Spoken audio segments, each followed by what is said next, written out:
Hello friends, जय हिंद। हम लोग हड़प्पन सिविलाइजेशन का जो हड़प्पा सिविलाइजेशन के जो नगर थे उन नगरों में दो नगर को डिस्कस कर चुके हैं।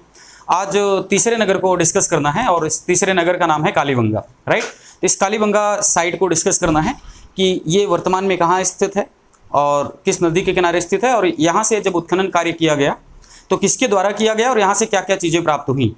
ठीक, तो इस साइट को आज फाइनली डिस्कस करते हैं। नाम है इसका कालीबंगा। क्या नाम है? कालीबंगा। तो कालीबंगा नाम इसका इसलिए पड़ा क्योंकि यहाँ की जब खुदाई की जा रही थी तो यहाँ से कुछ काले रंग की कुछ चूड़ियां प्राप्त हुई। काले रंग की कुछ चूड़ियां प्राप्त हुई, इस वजह से इसे नाम दिया गया है कालीबंगा। एक नाम तो ये कि नाम ऐसा कालीबंगा क्यों पड़ा। इसी क्षेत्र में आपको एक और साइट इसी तरह से मिलेगी जिसका नाम है पीलीबंगा, क्योंकि वहां से पीले कलर की चूड़ियां प्राप्त हुई, इस वजह से पीलीबंगा भी कह सकते हैं। सोथी संस्कृति जानते हैं आप, इसी बीकानेर के क्षेत्र के आसपास थी। तो कालीबंगा, काले रंग की चूड़ियां प्राप्त हो जाने की वजह से इसका नाम फाइनली हम लोगों ने कालीबंगा रखा है। इसमें हम लोगों को जानना यह है कि वर्तमान में स्थित कहाँ है। तो यह वर्तमान में राजस्थान के हनुमानगढ़ डिस्ट्रिक्ट में है, हनुमानगढ़ जिले में है। पहले हनुमानगढ़ जिला श्री गंगानगर जिले में हुआ करता था। कहाँ था? तो श्री गंगानगर जिले में था पहले, और ये लगभग 1994 के आसपास हनुमानगढ़ श्री गंगानगर से अलग हो गया और एक सेपरेट डिस्ट्रिक्ट बन गया हनुमानगढ़। तो वर्तमान समय में जो कालीबंगा साइट है ये हनुमानगढ़ डिस्ट्रिक्ट में है, ना कि श्री गंगानगर जिले में। अगर सवाल में हनुमानगढ़ ऑप्शन में नहीं है, श्री गंगानगर ऑप्शन में है, तो नो डाउट आप श्री गंगानगर को टिक करेंगे। अगर दोनों ऑप्शन में है तो डेफिनेटली आपको क्या टिक करना है? हनुमानगढ़ को टिक करना है। तो ये वर्तमान में कहाँ है? तो हनुमानगढ़ में है। नेक्स्ट, किस नदी के किनारे स्थित है? तो आपको जानना चाहिए कि ये सरस्वती नदी के किनारे स्थित है। किस नदी के किनारे? सरस्वती नदी के किनारे, जिसे मार्क्सवादी इतिहासकारों के द्वारा एक काल्पनिक नदी का दर्जा दिया गया था, लेकिन फाइनली अब ये एविडेंस सामने आ चुका है कि सरस्वती नाम की नदी भारत में थी और आज भी वो इंटरनल प्रवाहित है। ऐसा नासा के वैज्ञानिकों ने रिसर्च करके जब बताया तब जाकर के मार्क्सवादी इतिहासकारों के द्वारा इसको मान्यता दी गई। फाइनली अभी भी एक्सेप्ट नहीं कर रहे हैं, लेकिन अब उनको एक्सेप्ट करना पड़ेगा क्योंकि इतिहास का पुनर्लेखन हो रहा है। तो सरस्वती की जो ऐतिहासिकता है सरस्वती नदी की, उसको उनको मानना पड़ेगा। तो फाइनली इस बात को जानते रहें कि सरस्वती नदी के किनारे स्थित थी ये साइट। इसी सरस्वती नदी को हम लोग घग्घर नदी के नाम से भी जानते हैं। किस नदी के नाम से? घग्घर नदी के नाम से जानते हैं। तो नदी का नाम क्या हो गया? सरस्वती, और स्थान का नाम हो गया हनुमानगढ़। और इसके बारे में जान लें कि हमें इसके बारे में सर्वप्रथम जानकारी कैसे प्राप्त होती है। तो एक इटली के यात्री हैं या व्यक्ति हैं, उनका नाम है LP टेसीटोरी। क्या नाम है? LP टेसीटोरी। जैसे आपने हड़प्पा के संदर्भ में देखा होगा कि मैंने फर्स्ट टाइम बताया था कि 1826 में एक व्यक्ति थे जिनका नाम था चार्ल्स मैसन। क्या नाम है इनका? चार्ल्स मैसन एक फ्रांसीसी यात्री थे और ये पंजाब जा रहे थे। पंजाब के राजा रणजीत सिंह से मिलने के क्रम में उसी समय इनको हड़प्पा टीला दिखाई दिया था। और हड़प्पा टीला दिखने के बाद इन्होंने अपने विचार दिए थे कि इस स्थान की खुदाई की जानी चाहिए और यहाँ से एक बड़ी सभ्यता होने का प्रमाण मिल सकता है। लेकिन उस समय दुनिया ने इनकी बातों को नकार दिया और एक बहुत विस्तृत सिविलाइजेशन हमारी आंखों से ओझल हो गई बहुत लंबे समय तक के लिए। तो इस तरह से फर्स्ट टाइम इन्होंने हड़प्पन सिविलाइजेशन के बारे में बताने की कोशिश की, लेकिन इनकी बातों को दरकिनार किया गया। ठीक उसी तरह से इटली के यात्री थे जिनका नाम है LP टेसीटोरी साहब। इन्होंने भी पहली बार कालीबंगा के बारे में बताने की कोशिश की। इस बात का ध्यान रखना है कि जब आप हड़प्पा को या कालीबंगा को भारत के संदर्भ में पढ़ रहे होंगे तब ये एक स्थल हो जाएगा, लेकिन यही चीज़ जब आप राजस्थान के संदर्भ में पढ़ रहे होंगे तो ये एक स्थल ना होकर के पूरी की पूरी सभ्यता मानी जाती है। तो इस बात का थोड़ा सा ख्याल रखना है। जैसे आगे आप पढ़ेंगे तो कई बार आपको सवाल मिलेगा कि स्वतंत्रता के बाद खोजा जाने वाला जो पहला स्थल है वो माना जाता है रोपड़, और दूसरा जो स्थल माना जाता है खोजा जाने वाला वो कालीबंगा ही माना जाता है। लेकिन राजस्थान का अगर कोई पेपर आप दे रहे हो तो कालीबंगा को पहले टिक करेंगे। तो LP टेसीटोरी साहब पहले ऐसे व्यक्ति हैं जिन्होंने पहली बार कालीबंगा सभ्यता के बारे में बताने की कोशिश की, लेकिन इनकी बात को भी चार्ल्स मैसन की तरह ही दरकिनार कर दिया गया। एक लंबे समय के बाद सोथी संस्कृति की खोज करने वाले, अगर आपसे पूछ लिया जाए कि सोथी संस्कृति कहाँ है तो राजस्थान के बीकानेर जिले के आसपास है, ये बताना है। और किसने खोज की है? तो अमलानंद घोष साहब ने की है। ठीक उसी तरह से अगर आपको ये पूछा जाए कि कालीबंगा की खोज किसने की है तो आप बताएंगे 1952 के आसपास अमलानंद घोष नाम के व्यक्ति के द्वारा किया गया। खोज की गई है अमलानंद घोष जी के द्वारा, ये आपको बताना है। नेक्स्ट, इसके उत्खनन कर्ता कौन है, यानी कि इसकी खुदाई करने का काम किसने किया है, तो इनमें दो लोगों का आपको नाम रखना पड़ेगा यार। एक नाम है बीबी लाल और एक नाम है बीके थापर। एक नाम है बीबी लाल, जिन्हें हम ब्रजवासी लाल के नाम से भी जानते हैं, ब्रजवासी लाल। थोड़ा सा ब्रजवासी लाल जी के बारे में जान लें, बीबी लाल के बारे में।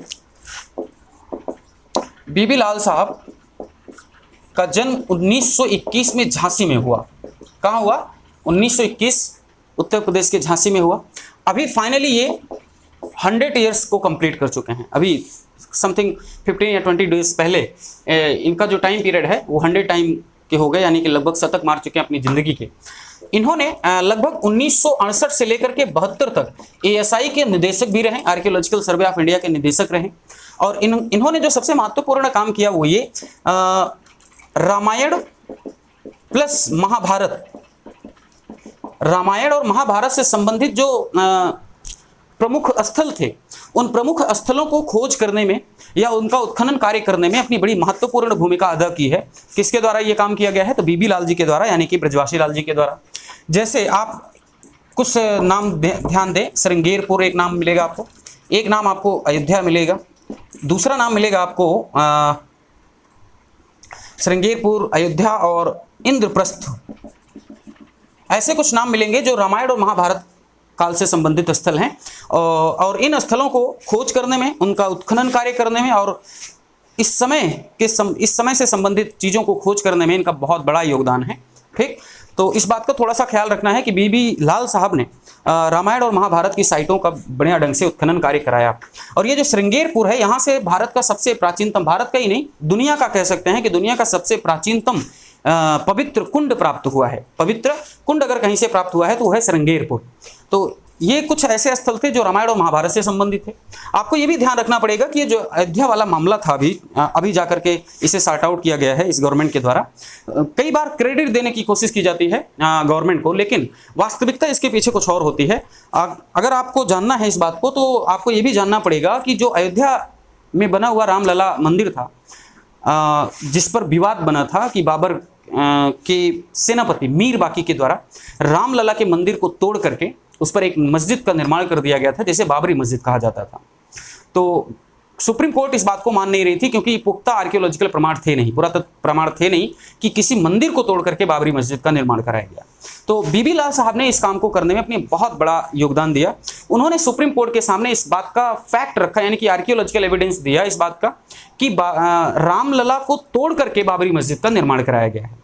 जब ये फैक्ट इनके द्वारा सुप्रीम कोर्ट को प्रस्तुत किया गया है, तब सुप्रीम कोर्ट ने अपना डिसीजन चेंज किया है। अगर ये प्रमाण सुप्रीम कोर्ट के पास ना आता तो शायद आज रामलला या जो मंदिर का निर्माण चल रहा है, ये कार्य अभी भी अधूरा होता, अभी भी डिस्प्यूटेड मामला होता।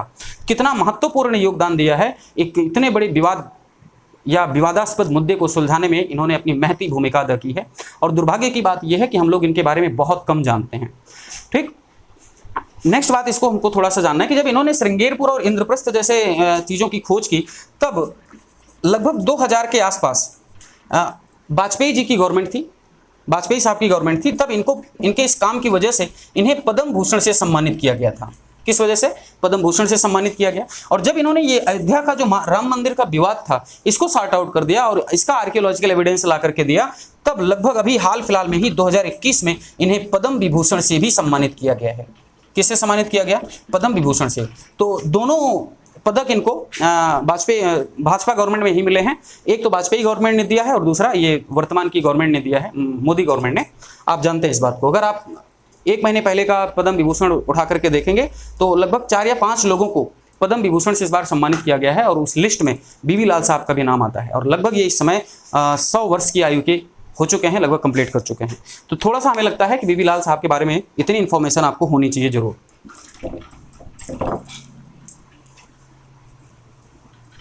तो इसका जो उत्खनन कार्य था किसने किया है? बीबी लाल साहब और बीके थापर साहब ने। इन दोनों लोगों ने ये काम लगभग 1962 के आसपास किया। 1962 के आसपास ये काम इन लोगों ने किया है। ये एक बेसिक इन्फॉर्मेशन थी कालीबंगा के बारे में। की काले रंग की चूड़ियां प्राप्त हो जाने की वजह से इसे हम लोगों ने कालीबंगा कहा।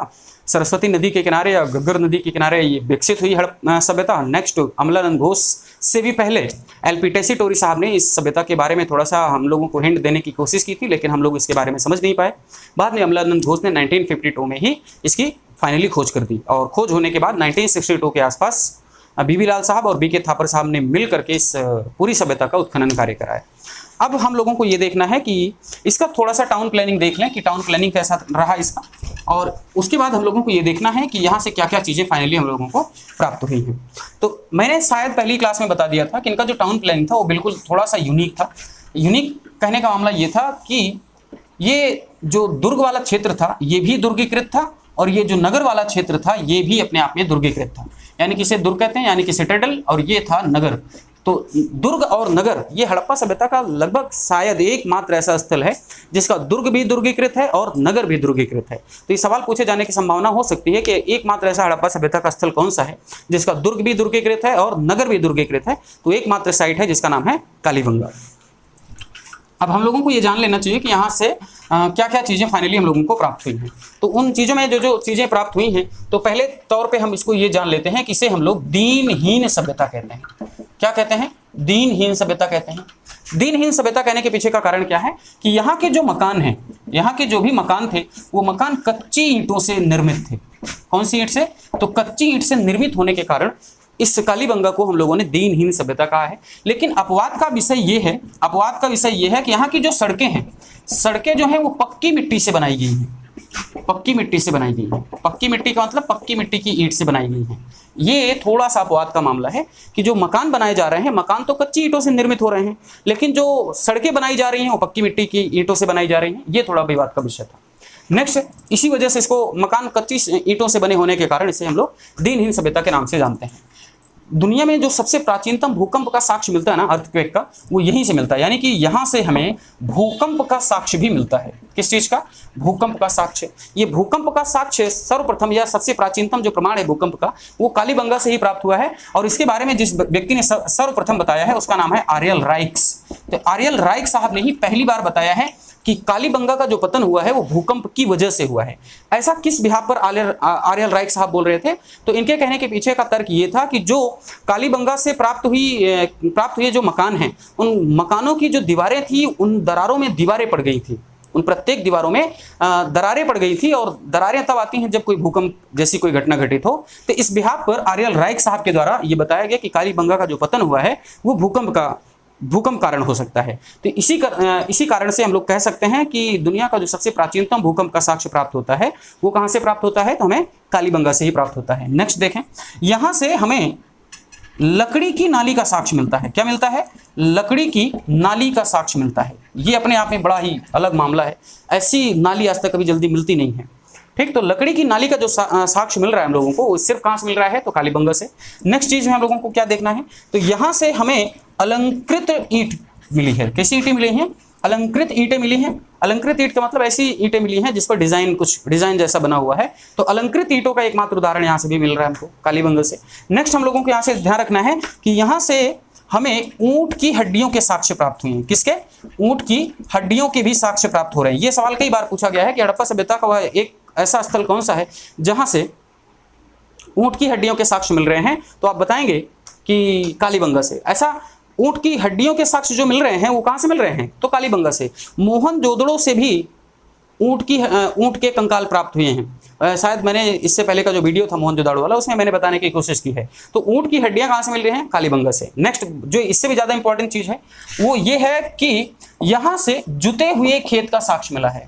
क्या मिला है? जुते हुए खेत का साक्ष्य मिल रहा है। ये आपको ध्यान रखना है। नेक्स्ट बात, एक खेत में ही 2 फसल उपजाए जाने का साक्ष्य मिल रहा है। एक ही खेत में 2 फसल एक साथ उपजाए जाने का साक्ष्य भी कहां से हम लोगों को फाइनली प्राप्त हुआ है? तो कालीबंगा से ही प्राप्त हुआ है। तो यहां से क्या क्या देखा आपने? जुते हुए खेत का साक्ष्य, एक ही खेत में 2 फसल एक साथ उपजाए जाने का फाइनली साक्ष्य हम लोगों को यहाँ से फाइनली प्राप्त हुआ। नेक्स्ट, यहाँ से जो अगली चीज हम लोगों को ध्यान रखनी है, आप जानते हैं कई बार मैं बता चुका हूँ कि जो इंडस वैली सिविलाइजेशन या हड़प्पन सिविलाइजेशन की जो लिपि है या स्क्रिप्ट है, लिपि, जिसे हम लोगों ने लगभग 2 नामों से जाना है। एक नाम मैंने बताया था गोमूत्रिका लिपि, नाम है एक गोमूत्रिका लिपि, और दूसरा नाम रखते हैं इसका बूस्त्रोफिडान। बूस्त्रोफिडान, यहां से बूस्त्रोफिडान या गोमूत्रिका जो लिपि है पहली बार बीबी लाल साहब को ही प्राप्त हुई, क्योंकि उत्खनन कार्य उन्होंने ही किया। तो बीबी लाल साहब के द्वारा ही बीबी लाल साहब के द्वारा ही इसे ही प्राप्त किया गया था। एक कोई घड़ा जैसा कुछ टेराकोटा की कुछ वस्तुएं थी जो घड़े के आकार में थी, उन घड़ों के गर्दन पर लिपि कुछ लिखी हुई थी, कुछ लिपियां लिखी हुई थी, मतलब कुछ चीजें लिखी हुई थी, और वो दाएं से बाएं लिखी जा रही थी, दाएं से बाएं लिखी जा रही थी, और फिर वो घूम रही थी बाएं से दाएं। कहने का मतलब इसको ऐसे आप समझ सकते हैं कि इस तरह से चल रही थी ये लिपि। इस लिपि को ही बीबी लाल साहब ने जब देखा तो बीबी लाल साहब के द्वारा ही इसे ही नाम दिया गया है बूस्त्रोफिडान लिपि। क्या नाम दिया गया इसे?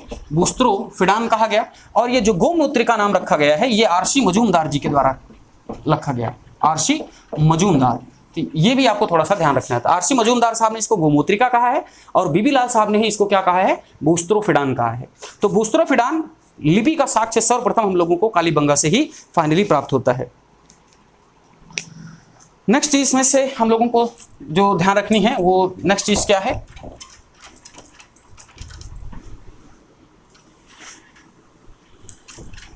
वो ये है नवी चीज में कि यहां से एक युग्म समाधान मिला है। एक युग्म समाधान कहने का मतलब है कि एक ऐसा शव मिला है या एक ऐसी कब्र मिली है जिस कब्र में एक महिला की मूर्ति है या महिला का शव है और एक पुरुष का है, और ये अपने आप में बता रहा है किस बात को? सती प्रथा को। किस बात को बता रहा है? सती प्रथा के साक्ष्य को बता रहा है। तो सती प्रथा का साक्ष्य कालीबंगा से भी प्राप्त होता है और लोथल से भी प्राप्त होता है, इतना ख्याल रखना है। सती प्रथा कालीबंगा से भी इसका साक्ष्य मिल रहा है और लोथल से भी मिल रहा है। फाइनली हम ये नहीं कह सकते हैं कि सती प्रथा भारत में थी या नहीं थी। आप ऋग्वैदिक समाज उठा करके देखेंगे, ऋग्वेद उठा करके देखेंगे तो वहां पर ऐसी कोई बुराई थी नहीं ऋग्वैदिक समाज में। अगर ऐसी कोई समस्या, ऐसी कोई बुराई होती तो स्वामी दयानंद सरस्वती जैसे महान स्कॉलर या धर्म या समाज सुधारक के द्वारा कभी भी वेदों की ओर यानी कि ऋग्वेद की ओर लौटने का स्लोगन नहीं दिया जाता। यानी कि वो स्वामी दयानंद सरस्वती को मार्टिन लूथर के नाम से जाना जाता है। आप जानते हैं बहुत बड़े समाज सुधारक रहे हैं। इनफैक्ट उन्होंने मूर्ति पूजा तक का विरोध कर दिया है और मूर्ति पूजा का विरोध किया, एकेश्वरवाद का समर्थन किया है। तो इसका मतलब है कि ऋग्वैदिक जो समाज था वो अपने आप में बेहतरीन और यूनिक था। तो हम इस बात को नहीं मान सकते हैं कि सती प्रथा जैसी कोई बुराई थी। लेकिन आप जानते हैं बाद में जाकर के देखा है आपने कि 1829 के क्रम में लगभग नियम 17वें के द्वारा लॉर्ड विलियम बेंटिंग के द्वारा इस अमानवीय बुराई को समाप्त कर दिया गया था, और इसमें जिसने अथक प्रयास किया था उनका नाम था राजा राम मोहन राय। तो ये भी आपने देखा। तो अभी तक फाइनली हम लोगों को जानना है इस बात को कि ऐसा कुछ साक्ष्य मिला है तो हम इस बात को मान सकते हैं कि सती प्रथा का ही द्योतक रहा होगा। तो युग्म समाधान कहाँ से मिला? वो कहाँ से? तो कालीबंगा से। नेक्स्ट चीज यहां से देखना है आपको। तो यहां से यज्ञ वेदियां प्राप्त हुई हैं। क्या प्राप्त हुई हैं? तो यहां से यज्ञ वेदियां प्राप्त हुई हैं, यानी कि हवन कुंड टाइप से कुछ प्राप्त हुआ है यहां से। तो यज्ञ वेदी का साक्ष्य यहां से भी प्राप्त हो रहा है और लोथल से भी प्राप्त हो रहा है। नेक्स्ट चीज यहां से देखना है, एक बालक की खोपड़ी मिली है। एक बालक की खोपड़ी मिल रही है और उस बालक की खोपड़ी में 6 होल हैं, यानी कि 6 छिद्र हैं। 6 छिद्र हैं और वो उन छिद्रों को देखने से पता चलता है कि उनको ऑपरेट किया गया, यानी कि उनकी शल्य चिकित्सा की गई है। तो यानी कि आप कह सकते हैं कि शल्य चिकित्सा या ऑपरेशन का भारत में ये सबसे प्राचीनतम प्रमाण है। ऑपरेशन या शल्य चिकित्सा का जो सबसे प्राचीनतम भारत में प्रमाण मिल रहा है वो कहां से प्राप्त हो रहा है हम लोगों को? तो फाइनली कालीबंगा से ये चीज हम लोगों को प्राप्त हो रही है। नेक्स्ट इसमें चीज जो हम लोगों को ध्यान रखनी है वो ये कि यहां से मेसोपोटामिया, जो कि वर्तमान में इराक में है, आप जानते हैं मेसोपोटामिया की जो सभ्यता थी वहां पर बेलनाकार मोहरें चलती थी। कैसी मोहरें चलती थी? तो वहां पर बेलनाकार सिलेंडर टाइप की मोहरें चल रही थी। लेकिन हड़प्पा में कैसी मोहरें थी? तो हड़प्पा में वर्गाकार मोहर हम लोगों को मिलती थी। तो कालीबंगा से मेसोपोटामिया की जो बेलनाकार वाली मुहर थी वो प्राप्त हुई है। मेसोपोटामिया की जो मुहर थी बेलनाकार, वो मुहर प्राप्त हुई है कहां से? कालीबंगा की। तो ध्यान रखना है इस बात का कि मेसोपोटामिया में जो मुहर यूज की जाती थी वो बेलनाकार होती थी, और भारत में जो या हड़प्पा सभ्यता में जो मुहर यूज की जाती थी वो प्रायः वर्गाकार होती थी। इस बात का थोड़ा सा ध्यान रखना है। तो लगभग इस कालीबंगा सभ्यता से इतने ही चीज़ें मिलती हैं जो आपके एग्जाम के पॉइंट ऑफ व्यू से सफिशिएंट हैं। इससे ज़्यादा पूछे जाने की संभावना वैसे बनती नहीं है। तो आज की क्लास में बस कालीबंगा से संबंधित इतना ही मटेरियल है आप लोगों के लिए। फिर नेक्स्ट क्लास में हम लोग मिलते हैं, तब तक के लिए जय हिंद, जय भारत।